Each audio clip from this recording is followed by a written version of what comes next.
ఈరోజు మీరు జిల్లా కేంద్రాలలో ఒక ప్రత్యేకమైనటువంటి ఒక కంట్రోల్ సెంటర్ ఏర్పాటు చేయండి. వాస్తవంగా ఎన్నో నా దగ్గర ఉదాహరణలు ఉన్నాయి. ఒక ఇంట్లో ఒకే ఖాతా ఉన్నది, 2 లక్షల రూపాయల లోపు రుణం ఉన్నది. ఆ రైతు రుణం ఇంకా మాఫీ కాలేదు. కలెక్టర్ దగ్గరికి వెళ్తే కలెక్టర్ అంటున్నాడు నా దగ్గర ఏమీ లేదు అని, వ్యవసాయ శాఖ అధికారుల దగ్గరికి వెళ్తే వ్యవసాయ శాఖ అధికారులు అంటున్నారు నా దగ్గర ఏమీ లేదని.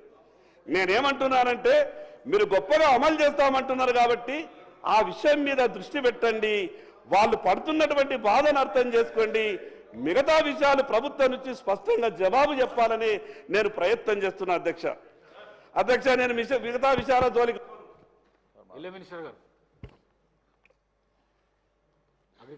అధ్యక్ష పాయల గారికి నమస్కారం సార్. రుణమాఫీకి సంబంధించి గత స్వతంత్ర భారతంలో ఈరోజు వరకు ఒక చిన్న రాష్ట్రం, కొత్త రాష్ట్రం ఎప్పుడు కూడా 20,000 కోట్లు ఒకే సంవత్సరం మొదటి పంట కాలంలోనే ఆర్థిక పరమైనటువంటి ఎసులుబాటు లేని రాష్ట్రంలో మళ్ళీ వాళ్ళకి ఆలస్యం చేస్తే వడ్డీ పెరిగి గత ప్రభుత్వం మాదిరిగానే మాఫీ చేసినా కూడా రైతులకు ఉపయోగం జరగదు అని ఆలోచన చేసి గతంలో అరాకొరా చేసినటువంటి రుణమాఫీ కేవలం 11,000 కోట్లు 10 సంవత్సరాల్లో చేశారు అధ్యక్ష. దానికి 8,560 కోట్లు పల్లా గారు రైతు బంధు నాకు తెలుసు, రైతు బంధు అధ్యక్షుడిగా నాకు తెలుసు, మీరు కూర్చోండి. కాబట్టి దయచేసి గౌరవ సభ్యులకి మనవి చేస్తున్నా, మీరు మొదటి 4 సంవత్సరాల్లో 4 విడతలుగా రుణమాఫీ జరిగింది. అది వడ్డీకి సరిపోయిందని రైతుల ఘోష. తర్వాత టర్మ్లో 5 సంవత్సరాలకి ఎన్నికల ముందు 3 నెలల ముందు మొదలుపెట్టి కేవలం 11,000 కోట్లు రిలీజ్ చేస్తే సగం మంది రైతులకు కాకపోతే ఆ భారాన్ని కూడా ఈ ప్రభుత్వమే భరాయించి ఆ ప్రభుత్వం పరిపాలించినటువంటి 5 సంవత్సరాల్లో తీసుకున్నటువంటి అప్పులు కూడా ఎంత ఉంటాయో లెక్క చేసి ప్రతి రైతుకి ఇవ్వాలనే సదుద్దేశంతో గౌరవ ముఖ్యమంత్రి గారు మొత్తాన్ని లెక్కగట్టాము. అందుట్లో పంట రుణాలు వేరు, అదేవిధంగా లాంగ్ టర్మ్ లోన్స్ వేరు, షార్ట్ టర్మ్ లోన్స్ వేరు. మేము ఇచ్చింది కుటుంబానికి ఒక 2 లక్షల రూపాయలు. ప్రభుత్వ నిర్ణయం కుటుంబానికి 2 లక్షల పరంగా మేము 20,000 కోట్లు ఈ రోజుకి రిలీజ్ చేయటం జరిగింది.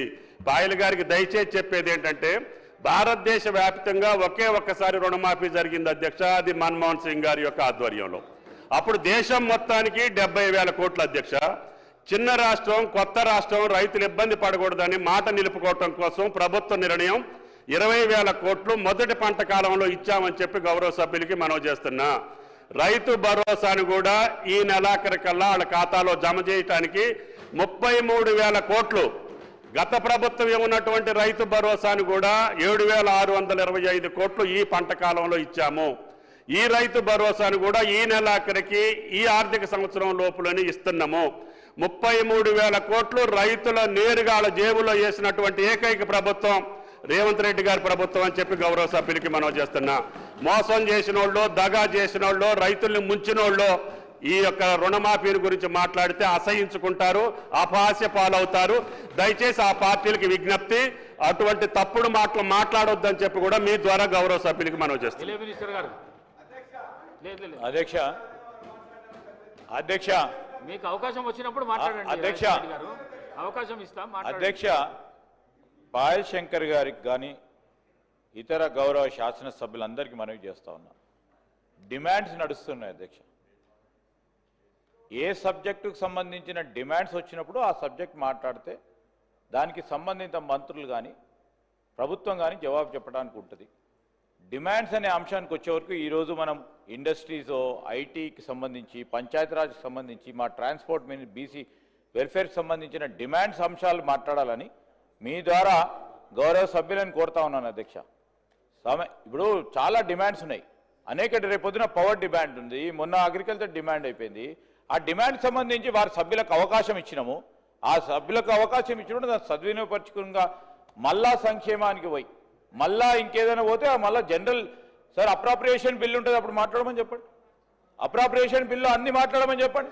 స్పెసిఫిక్గా ఈ హౌస్ డిమాండ్కి సంబంధించి ప్రస్తావన చేసి హౌస్ టేబుల్ పైన పెట్టినప్పుడు ఆ డిమాండ్స్ పరంగానే మాట్లాడేటట్టు మీరు కూడా గౌరవ సభ్యులకు తెలియజేయాల్సిందిగా మీకు కోరుతా ఉన్నాను అధ్యక్ష. అధ్యక్ష, పాయల్ శంకర్ గారు, నేను ప్రభుత్వాన్ని విమర్శించాలని దురుద్దేశంతో నేను మాట్లాడతలేను అధ్యక్ష. అధ్యక్ష,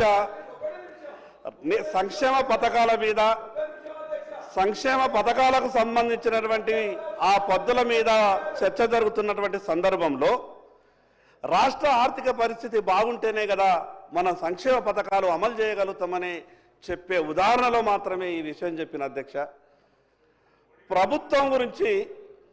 ప్రభుత్వం బాగుంటేనే సంక్షేమ పథకాలు అమలవుతాయి. ప్రభుత్వం బాగుండడం అంటే ఏం అధ్యక్ష? ఈ ఆర్థిక పరిస్థితి బాగుండాలి. ఆర్థిక పరిస్థితి బాగుండడానికి ప్రభుత్వం తీసుకున్నటువంటి చర్యల మీద కూడా చర్చ జరగాలి అధ్యక్ష. పరిపాలన అంటే కేవలం అప్పులు తీసుకురావడం, ఉన్న భూముల్ని అమ్మడమే పరిపాలన కాదు అధ్యక్ష.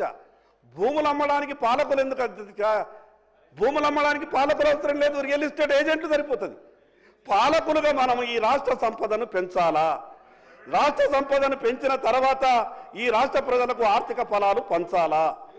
నేను ఎందుకు ఈ విషయం చెప్తున్నానంటే అధ్యక్ష, ఒకరోజు 96లో ఇదే హౌజ్లో ఉమ్మడి ఆంధ్రప్రదేశ్ రాష్ట్రం ఉన్నప్పుడు, పాయల్ శంకర్ గారు, ఇదే హౌజ్లో ఉమ్మడి ఆంధ్రప్రదేశ్ రాష్ట్రం ఉన్నప్పుడు పాయల్ శంకర్ గారు ప్లీజ్ మీరు డిమాండ్స్ పైనే మాట్లాడండి ప్లీజ్. మా పాయల్ శంకర్ గారు మాట్లాడుతూ ఉన్నారు. కేంద్రంలో ఉన్న వారి సర్కార్ ప్రైవేటీకరణ చేయాలనే ఉద్దేశంతో ప్రభుత్వ రంగానికి సంబంధించిన ఎన్ని సంస్థలను అమ్మకానికి పెట్టడం జరిగింది. ప్రైవేటైజ్ చేయడానికి ఆఖరికి డిఫెన్స్ సెక్టర్ను కూడా ప్రైవేటైజ్ చేస్తూ ఉన్నారు. ఎల్ఐసికి సంబంధించిన అంశం ప్రతి ఒక్కరికి కూడా తెలుసా? కోట్లాది మంది ఈరోజు దాని పరంగా విచారం వ్యక్తం చేస్తా ఉన్నప్పటికీ మేము ఖచ్చితంగా చేస్తాం. అంటే నిధుల సమీకరణ విషయంలో కేంద్రంలో తీసుకున్న నిర్ణయానికి వారు మద్దతు పలుకుతూ రాష్ట్ర ప్రభుత్వానికి సంబంధించి ఈరోజు నిధుల సమీకరణ చేసుకోవాలి, సమకూర్చాలి, ప్రభుత్వ సంక్షేమ పథకాలను అమలు చేయాలనే ఓ లక్ష్యంతో ముందుకు పోతే దీన్ని మాత్రం క్రిటిసైజ్ చేస్తారు. ఒక విధానం అటువైపు, ఒక విధానం ఇటువైపు. ఏంది అధ్యక్ష? పాయల్ శంకర్ గారు బాగా చదువుకున్న వ్యక్తి, ఆ అవగాహన ఉన్న వ్యక్తి. కేంద్ర ప్రభుత్వం అయితే కరెక్ట్ అట, రాష్ట్ర ప్రభుత్వం చేస్తే తప్పట. ఇదేంది అధ్యక్ష? ఇది నేను మళ్ళొక్కసారి దయచేసి కోరుతా ఉన్నాను. సంక్షేమ పథకాలకు సంబంధించి పద్ధతుల్లో, సంక్షేమ పథకాలకు సంబంధించిన పద్ధతుల విషయంలో వారు వచ్చినప్పుడు వారు కానీ వారి సభ్యులు కానీ మాట్లాడమని చెప్పండి అధ్యక్ష. ఈరోజు డిమాండ్స్ ఉన్నాయి, చాలా డిమాండ్స్ ఉన్నాయి. ఆ డిమాండ్ సంబంధించి రాత్రి 8 అవుతుందో 9 అవుతుందో ఎందుకంటే చాలా మంది సభ్యులు కూడా దీంట్లో పాల్గొనే అవకాశం ఇవ్వాలని మిమ్మల్ని కోరుతా ఉన్నారు.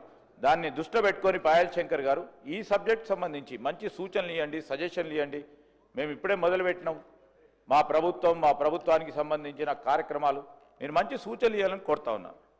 పాయల్ శంకర్ గారు. అధ్యక్ష, నేను ఎప్పుడు కూడా ప్రభుత్వం మీద రాజకీయపరమైనటువంటి విమర్శలు ఏ రోజు కూడా ఈ సభకు వచ్చిన నుంచి కూడా చేయలేదు అధ్యక్ష. నేను ఎందుకే అంటే ప్రభుత్వం బాగుండాలన్నప్పుడు ప్రభుత్వ ఆర్థిక పరిస్థితి బాగుండాలని దాని మీద 2 మాట్లాడే ప్రయత్నం చేసిన. చివరికి ఈ పద్ధతుల మీద మాట్లాడమన్నారు కాబట్టి మంత్రి గారు ఈ పద్ధతుల మీదనే మాట్లాడతా. జనరల్గా పద్ధతుల మీద మాట్లాడేటప్పుడు కొన్ని ఉదాహరణలు చెప్పాల్సి వస్తుంది కాబట్టి చెప్పే ప్రయత్నమే